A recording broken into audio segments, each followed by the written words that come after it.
Hi there, and welcome to Naturally Recovering Autism. I am your host, Karen Thomas, and I want to thank you so much for being here and being a proactive parent and getting the resources that you need to let your child live their most fulfilling and independent life possible. When my own son was diagnosed with autism, I was told to drug him and try behavioral therapies, and there was nothing else that we could do for him but manage his symptoms the rest of his life. But I didn't want to do that. Fortunately, my background in craniosacral therapy of now 30 years let me know that the brain can and does heal, but I didn't know that much about autism. What I did know is that I didn't want to just mask the symptoms with dangerous drugs. I wanted to find the causes and work with them naturally. And fast forward, it took me a decade and a lot of time and effort, but today my son is no longer diagnosable with autism after being told it could not happen.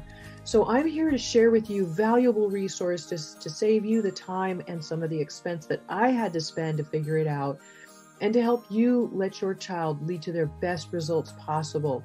Every child's level of recovery is different, but we know that children who couldn't sleep through the night are sleeping now through the night and happily. Their immune systems are now strong where they were once sick all the time. Children who were nonverbal and their parents were told they could never speak are now speaking. Children who were getting D's and F's in school are getting A's and B's. And those that were so anxious all the time and couldn't sit still and were uncomfortable in their own bodies are now calm and happy and relaxed. And they're leading fulfilling and independent lives with friends. This is what we want for our kids. So I'm here to share the resources with you so that you can get the best results for your child, the best possible. And you can start that right now with my free download of the top 7 foods to eliminate beginning today, of the top foods that are the most inflammatory and toxic that are contributing to those physical and behavioral symptoms of autism that your child is having. They're making his life uncomfortable. So you can get that right now at naturallyrecoveringautism.com/7 foods. And feel free to share that with anybody you know who would be interested. And I will also link to it in today's show notes. There's, of course, a lot more than diet, but this is something you could start doing today that will begin to reduce those symptoms. And I'm happy to share everything I can with you. So right now, let's dive into today's episode. Hi there, and thank you so much for being here. It is that time of year again, and we are looking at the holidays. And what the holidays mean for us, especially as parents of children with autism, they have a lot of sensitivities and a lot of dietary needs and strategies that we have to be somewhat challenged by, or can be challenged by. And so I wanted to help give you a few tips for healthier holiday eating strategies. So I will link to a few things to today's show notes at naturallyrecoveringautism.com/137. But really what happens when we eat the bad foods, the gluten, dairy, wheat, corn, soy, and sugar, and along with these food colorings, which I'll talk a little bit more in detail about today, that these can cause not only a lot of health issues for our kids, but what we see are the behavioral aspects of the toxic overload that happens because our kids already have congested livers, and the liver is the organ of detoxification. They're already backed up with toxins. And really, when we add in more, especially with the inflammatory foods, especially like sugar, food colorings, all of these things, it can be really hard. We can watch their behaviors just change. One mom said, like, it's like night and day for her child. And I remember that specifically. I'll also link to my free 7 foods guide, the top 7 foods to eliminate from your child's diet in order to help them sleep better, have calmer moods, focus better as well. All of these things are really important, and diet does make a big difference. So that will be linked to also in today's show notes for you, just to help you understand a little bit more of the specifics behind why these foods are such triggers. You know, grandma's house itself, might be a trigger because, what can you do when your child wants to eat foods that he shouldn't eat? It's really challenging. Or if they're in a classroom and they're being told they can't eat something that the rest of the class is eating. So sometimes we can have little strategies and tips that can allow them maybe to have a little bit, but they have to understand they can't have a lot, or if you know your child can't have any, which is often the case for people, then, give them a nice substitute that they do like, something else that, might be a favorite, but is a healthier food for them. The other thing is, at home or at grandma's house or wherever you go, have everybody be eating, healthier foods as well, so that it's not just one person being singled out, like, well, why can they eat those foods and I can't? Now, I know that's a lot easier said than done, especially around the holidays. But if you know what food will create strong behavioral and physical problems for your child, then of course it's really best to avoid them altogether. And it is really my wish to help you through these holidays, because I know that there can be a lot of new triggers, a lot of excitement, a lot of changes, and children on the autism spectrum can very often have trouble with all of these differences, the sensory overload. But again, back to these dietary issues, they can be really trying for moms and dads, parents of these children that have these special needs. And we don't want our children to feel isolated and shut out from festivities. But we know these issues can arise from the food celebrations and other things. So what can we do? Well, we can definitely ask grandma to use ingredients that are gluten-free, or we can, make modifications, maybe some non-dairy things. You can use coconut milk or almond milk or hemp milk are all good substitutes. Of course, getting ones that are organic, that they have don't have any added fillers. Some of them have sugars added to them and things like that. But they can be a 1-to-1 ratio change substitute for milk, regular dairy that's inflammatory, in any recipe or any ingredient. Things, even gravies have a lot of gluten in them, but you can use coconut flour, almond flour too. Again, we're going to talk about food colorings today, artificial ingredients really nobody should be eating. And I know that many people do, but we can avoid this, especially in a nice holiday meal, because we're having more of a home cooked meal, which is great. The more cooking you can do at home, the more that you have the choice of what goes into the foods that you and your family are eating versus buying them at the grocery store. If you are buying them at the store, go to health food stores, buy organic whenever possible. But no matter what, read your labels. You can educate family members on this as well. A lot of people really want to help and are willing to try. They just don't really know the difference. And you can always try things out before the big meal, like maybe try a little bit of a gravy substitute with healthier ingredients and see if that ends up tasting really good. Or if you don't like that one, then make another little bit of a gravy somehow and just give a few things a try until you find something that you really like. And that's often how most of us find the recipes we use anyway, right?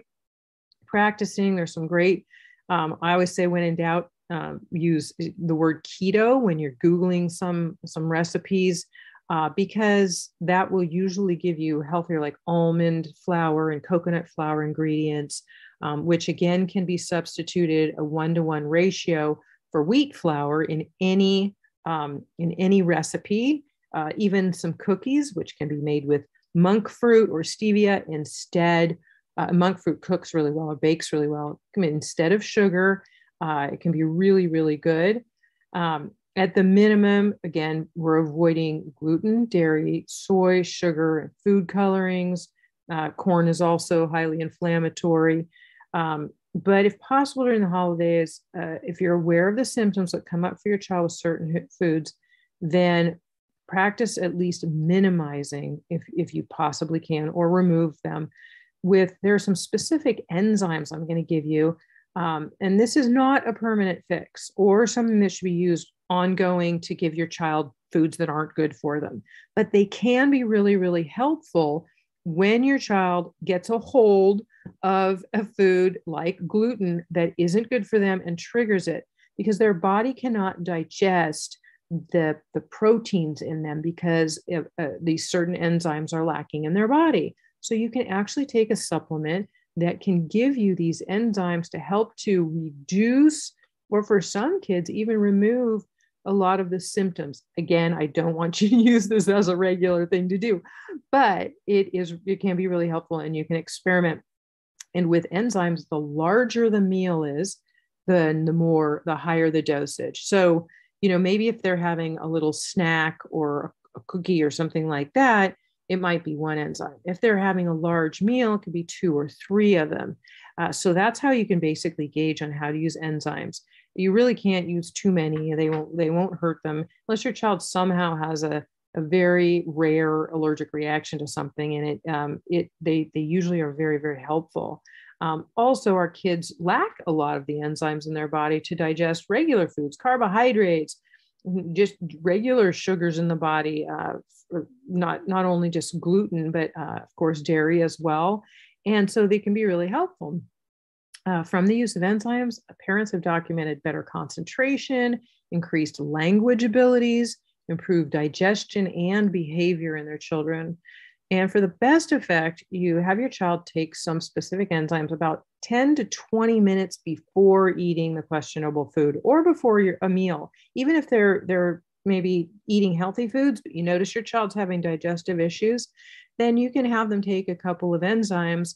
Again, if you can get it into the system, like 20, even sometimes 30 minutes, but if you only have 10 minutes, whatever works for you, don't stress on that. But a little bit before they eat, so those enzymes really get into their digestive tract and open up and start working in there, then you can do that to help their body to be able to digest these foods a lot better.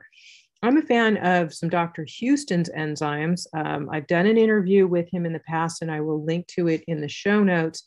And Dr. Houston is one of the world's, I think, most foremost, knowledgeable people, experts on enzymes. He's got a PhD, and he's really, really a great guy, and he really knows his enzymes. And so I'm going to give you a couple of, and I'll link to them in the show notes at naturallyrecoveringautism.com/137.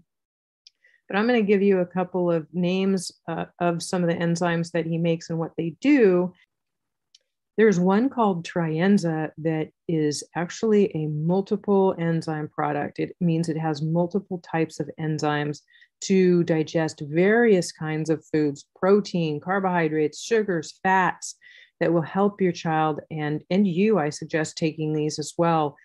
When you feel nauseous after you eat, that's important to know that the gallbladder is usually backing up, and that means that it's not digesting fats properly. So these enzymes can also help with that. So this one's called Trienzyme. The protein digestion enzyme called dipeptyl peptidase 1V. So DPP4, you'll see, is able to break down the large protein particle in gluten and casein and then transform it into a digestible form. It's also formulated with the enzymes to break down phenols. It's a cost saver because it does multiple jobs in one product. And it's a combination of all three of Houston's top enzyme formulas all in one, including one called no phenol. Trienza comes also in capsules, which could be either swallowed directly or opened up and mixed in with any food or beverage, or they also have powdered forms and chewable forms. So I have linked to this in the show notes so that you can see what those are and choose what might work best for you. There's also one called Afp Peptide, which breaks down gluten and casein proteins, just those alone. But the DPP4 is really, really helpful, which is in the Trienza. The no phenol is interesting. There is phenol sensitivity with a lot of people, and they don't realize it. And you can have physical or emotional symptoms from allergies. So remember that when you see your child having behavioral outbursts, it might not always be emotional. It might be a physical reaction to an allergy. And phenols are very, very common. They're in fruits and vegetables and nuts and a lot of healthy foods. And they're also then contained in plastics and toothpastes and other things like that. They create salicylates in the body, and just like an aspirin. So a lot of people have sensitivities and can't take aspirin, and this is why. So children on the autism spectrum or those with leaky gut are very susceptible to them, and they can create, again, physical and behavioral symptoms. And I'll link to a link here for something to give you a little bit more information on that as well here in the show notes. Zyme Prime is another one of his enzyme formulas, and it breaks down carbohydrates, sugars, and starches. A lot of people have trouble breaking down carbohydrate. In fact, when you have Lyme issues, Lyme's disease, and sometimes mold issues, people will often have trouble with their gut, but carbohydrate digestion can be very challenging. Why sugars and starches will also be a trigger. And additionally, the enzyme called Zycarb helps with the digestion of carbohydrates and fats in particular. Another thing to mention is a high quality probiotic. And I will link to another post that I have done on this in the past, because probiotics are something that a lot of people ask questions about. And there are so many on the market, and there are so many bad ones on the market. So I am going to link to a show that I did on probiotics. And so you can learn a little bit more about a couple of high quality ones, and I will link to them for you. But just know, if you first give your child a probiotic and you haven't had them on any toxin binders or done really much work with detoxification previously, you might notice die-off symptoms, which are an increase in behaviors. And it's not that the probiotic is bad for them or not working. It is actually working well. When you're starting to kill off the bad bacteria like Candida, and when that happens, they start to die. When they die, and as they're being excreted or released from the body, sometimes they're backing up. If the liver is backed up and the detoxification pathways aren't working properly, they can get backed up in the system, and then you'll see higher, stronger behaviors. So probiotics should be started, like I usually say, about half the dosage, like maybe half of a capsule. Open one up and pour half, or use half or even a quarter in the beginning, and then wait for 24 hours. Watch how your child does, and then continue. If they're okay, you can slowly increase that dosage to the 1 a day. But if you do too much too quickly with anything, you're going to notice these die-off symptoms. They can be headaches, they can be stomach aches, flu-like symptoms, fever. It's like your child's sick, or they can be extreme behavioral issues, lack of sleep, agitation, anxiousness. A lot of things can come up for kids. So always, I'm stressing to go slowly when adding in anything new.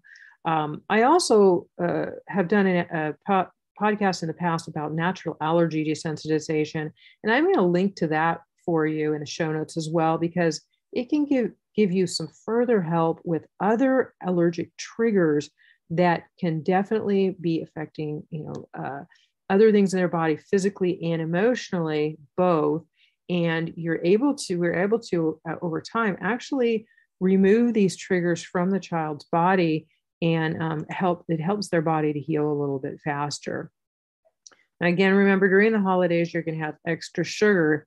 So beware of, increased sugar intake can also lead to type 2 diabetes, weaken its gut flora, which is again where the probiotic helps strengthen that good microbiome, that good flora in the gut, which helps strengthen our immune system and helps our brain work better when our gut works better. Also, again, is fighting off some of that Candida. That's why you want to go kind of slow with things as well, like I just mentioned. Many foods eaten during the holidays are typical, to create exponential harm for this behavior. So you'll notice, these food allergies they cause inflammation. You might see more colds and flu. A weakened immune system is very, very common.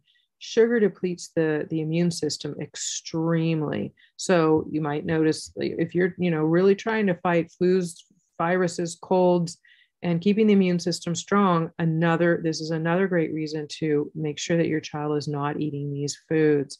Our children on the autism spectrum are particularly sensitive to these chemicals, and their detoxification systems just aren't as capable as others to handle them. And you don't even have to have autism to have these kinds of symptoms arise from eating these foods. And the brain cells are particularly vulnerable to these as well. I noticed one time with my own son, by the time he was in middle school, he improved greatly, was doing really well. And then suddenly I received a call from his teacher at school saying he'd been acting out in class. He'd been having a hard time sitting still. He wasn't leaving other kids alone. He'd become really disruptive again. And that hadn't been the case for a long time. And I thought, what is going on? And I don't know why I didn't realize it quicker, but finally I realized it had been Halloween and he had actually been out trick or treating, having fun with, the kids in the block and the friends, and he had eaten some candy and it triggered all of these things back. So beware, don't get mad at your child when they start acting up when they're eating these things. They're not really in control of their emotions when they eat this. You might notice yourself, you can get irritable after it. After that sugar high drops, you can get super tired, you can get irritable. You might notice too, the more candy you eat or the more sugar you eat, the more you will crave it. Sleep might be disrupted. All of these things, they affect us as much as they affect our kids. So, well, our kids are super sensitive, but that's really important to know. Candida and yeast can increase in the system due to stress and poor diet choices. And there can be some stress during the holidays, of course. And I want to help you with that soon as well, because I think it's really important to support you. So I've got something coming for you. So stay tuned. If you're on my email list, if you're not, get the 7 foods guide, and we'll be putting something out soon that can really, I think, be helpful for you to support you during the holidays and beyond. Again, by increasing all of these positive things you're doing for your child, you're going to reduce these die-off and bad negative symptoms that nobody wants to live with. I mean, your kids don't want to be having tantrums. Nobody likes to have to be having a tantrum or be anxious all the time. Really make sure if you're going to eat sugar, there's a couple of tips. A few days prior to a stressful event or an increase in sugar or high carbohydrate foods, you can increase or have a probiotic. And see, again, you have to start out slow with these one and see if that helps. Now, this is not the case for everybody right away. Again, as I mentioned, please pay attention to the things that I've already talked about with starting that slowly. Chromium picolinate is commonly known to help balance blood sugar levels, assist metabolism, and it helps to fight food cravings. Liver support sometimes is helpful. There are various things, toxin binders that are really helpful. We really want to help assist the body with detoxification. Even a little lemon in water in the morning and in the evening, or even 3 times a day, can really support the liver as well. If you're going to eat sweets, add some nuts or some other source of protein to slow down the effects of the blood glucose or insulin release. If you eat, say, chocolate, eat it with almonds. It's a far better choice because the protein and the fats in the nuts will slow down the sugar absorption in the body. So again, chocolate almonds, and dark chocolate is, of course, much better than milk chocolate. Chocolate, honestly, good chocolate should not have milk in it. But chocolate with almonds is also a much better choice. Dark chocolate has higher fiber content as well. Choose candy that does not have any food coloring in it. This is really important to know, and I'm going to talk about food coloring in just a minute, but you want to eat your sweets also within an hour and be done with it. You don't want to have your child be dragging it out over several hours, like maybe think, oh, a little bit now, a little bit and a little bit later, and then all through the day. No, just eat it and get it over with and be done with it, and tell them this is the piece you can have today, or, now, or whatever you're doing, because if you drag it out, then there's sugar in the system longer and it's harder on the body. So it's better to just have them have it and then be done with it. If you know gluten is a problem for your child, of course, be sure of the ingredients before they eat. Sugar, real sugar, is much better than high fructose corn syrup. If you're going to have to choose, high fructose corn syrup is horrible and really affects the blood sugar levels at a much higher extreme level. Avoid artificial sweeteners, especially aspartame. It kills the good bacteria in your gut. It creates as much as 3 times the obesity of regular sugar drinks. People are usually eating this aspartame or these foods thinking that this is better because it's you'd be better off to have a sugar drink than one with aspartame. Not that I want you to have a sugar drink either.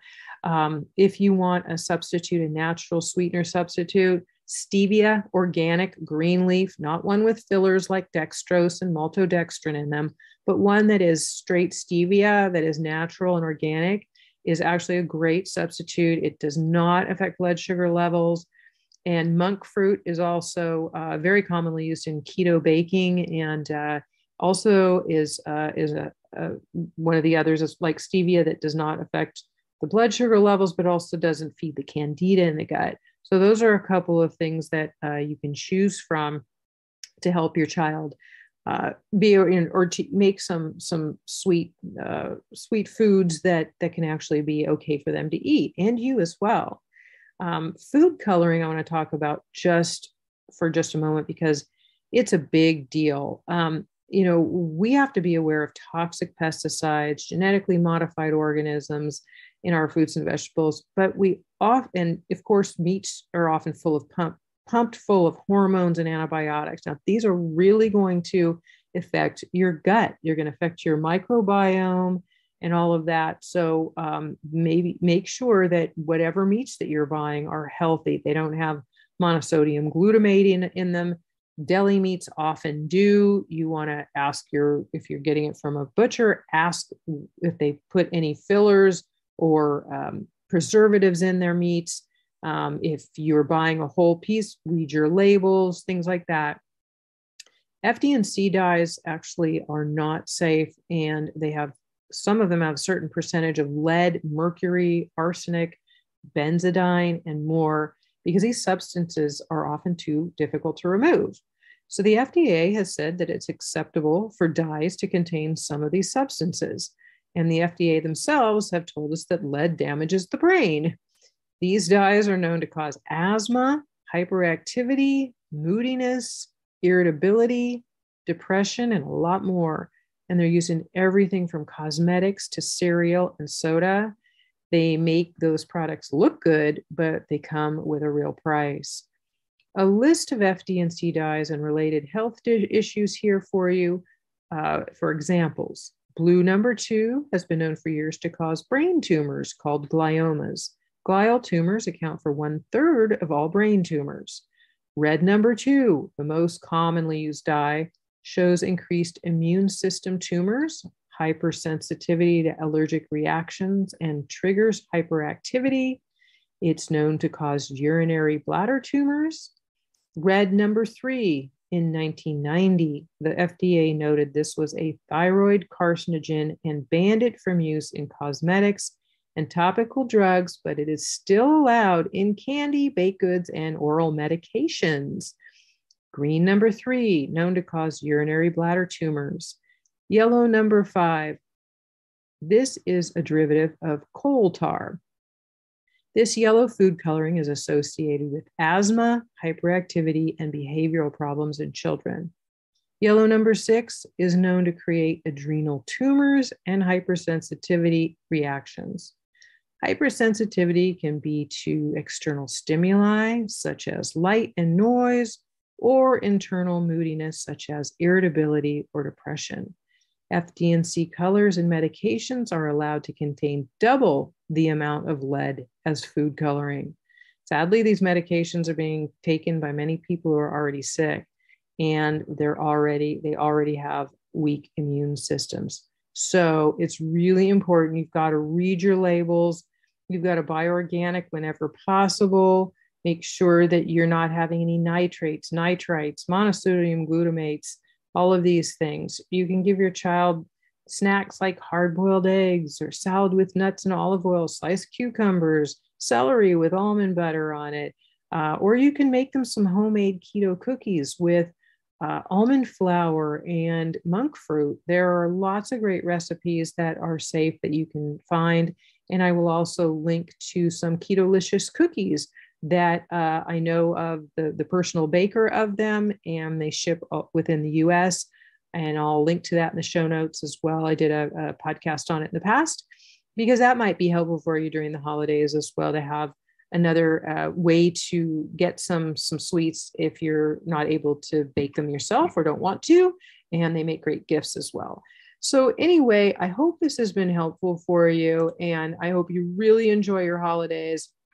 We have more to come. Again, I want to support you, because I know that this can be a really challenging time, as much as it is fun too. And we want it to be as fun and as peaceful and happy as it absolutely can. And I wish you all the joy in the holidays, and I will see you soon.